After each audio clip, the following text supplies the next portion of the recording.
Para po sa kasiguraduhan ng lahat, ako po si JC Lau, no? Gusto ko ipakilala sarili sa'yo personally by this video, no? Kaya po gumawa ako ng vlog na to. Medyo nakakahiya, pero marami pong nagdududa kung totoo ba itong kinikita kami sa Supreme Milk Alliance, especially ang Team Japan. We are helping with each other. Walang iwanan talaga. Lahat kami kumikita through Facebook lang. So, nakatingin ka man sa video na to, just a short video, para isang patunay po na kami sincero po sa mga ginawa namin dito. Pero okay lang, no? By the way, this is just our sideline work to our free time.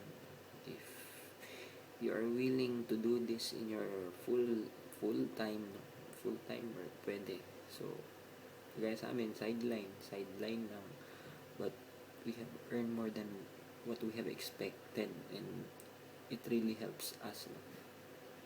Thank you to Supreme Milk Alliance for giving us this chance.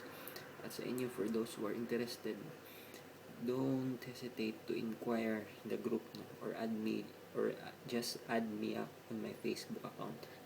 Ngayon, nandito po ako sa Japan presently. Kakagising ko lang.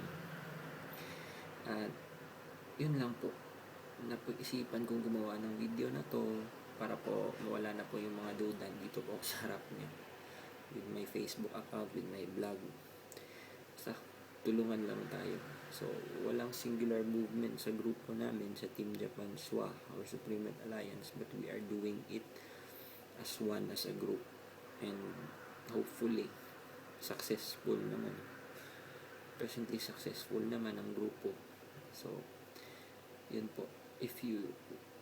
It doesn't matter kung saan ka mang parte ng mundo, no? Kaya po Team Japan siya, kasi ang gumawa ng team namin is nandito kami sa Japan.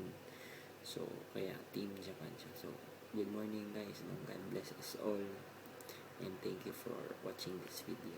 Bye bye.